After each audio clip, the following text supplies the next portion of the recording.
हे देवी,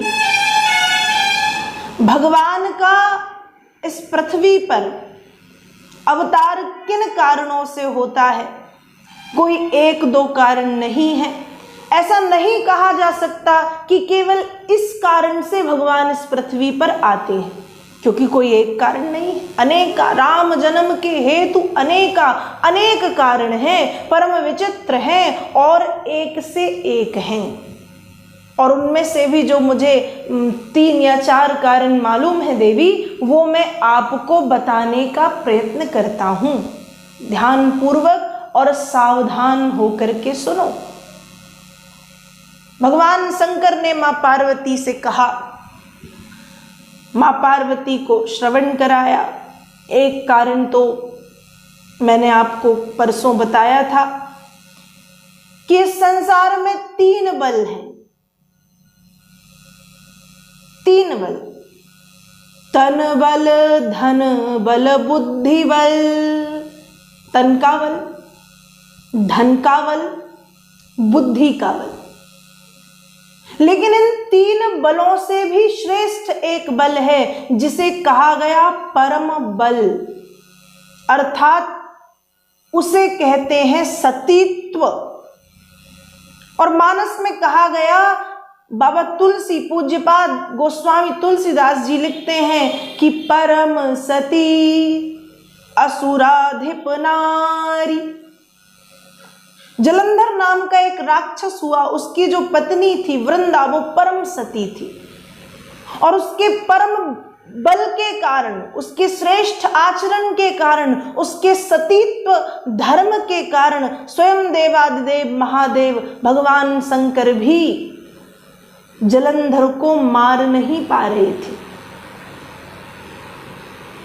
ये वृंदा का सतीत्व था जो उसके पति की रक्षा कवच बन के रक्षा कर रहा था, सुरक्षा कवच बन के रक्षा कर रहा था।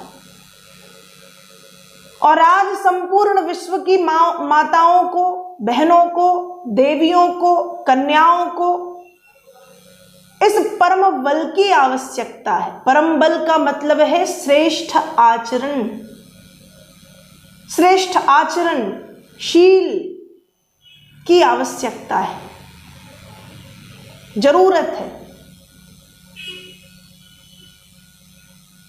परम आवश्यकता है। तो एक कारण है देवी वृंदा, पति जलंधर। श्री हरि नारायण ने वृंदा के साथ छल करके उसका वध किया, जलंधर का। यहां वृंदा के साथ छल हुआ, भगवान भोलेनाथ ने वध कर दिया। तो वृंदा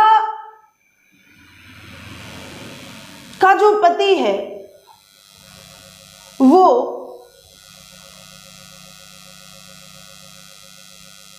रावण बनता है। तहां जलंधर रावण भयऊ, रन हति राम परम पद दयऊ। एक जन्म कर कारण एहा, जही लगी राम धरी नर देहा। एक कारण तो वृंदा और जलंधर है। जलंधर का, वृंदा का परम बल, श्रेष्ठ आचरण, सतीत्व। दूसरा कारण भगवान के द्वारपाल, जय और विजय। यह प्रसंग मैंने परसों आपको बताया था। और तीसरा कारण है देवी देवर्षि नारद। एक बार की बात है, नारद जी ने भगवान को श्राप दे दिया। पार्वती मैया तो सुन के ही रह गई। सोचनीय बात है, जो नारद जी दिन रात बीणा लेकर के नारायण नारायण श्रीमन नारायण श्रीमन नारायण भजमन नारायण सत्यनारायण नारायण गाते रहते हैं, ऐसे देवर्षि नारद जो स्वयं भगवान विष्णु के परम भक्त हैं, उन्होंने अपने प्रभु को श्राप दिया। तो क्यों? पार्वती मैया पूछती है कि प्रभु, भगवान ने ऐसा क्या कर दिया था? कि भगवान के परम प्रिय भक्त देवर्षि नारद को भी भगवान को श्राप देना पड़ा। भगवान शंकर मुस्कुराए। भगवान भोलेनाथ ने मां पार्वती से कहा कि हे देवी, व्यक्ति की प्रवृत्तियों में कब परिवर्तन आ जाए ये कहा नहीं जा सकता।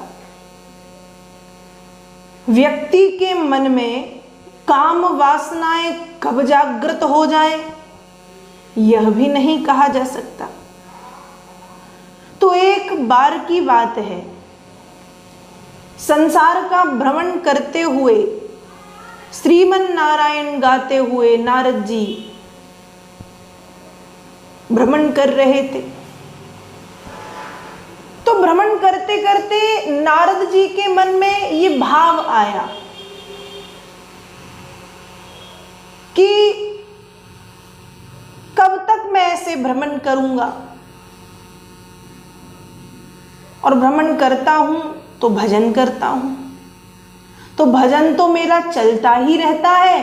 अब एक काम किया जाए, गारहस्थ अर्थात गृहस्थ जीवन में प्रवेश किया जाए।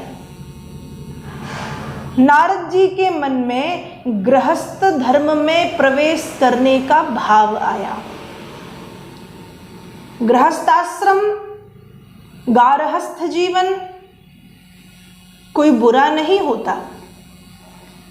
वेदों में, वेदांत सार में एक भाव आता है, धन्यो गृहस्थ आश्रमः, गृहस्थ आश्रम को धन्य है।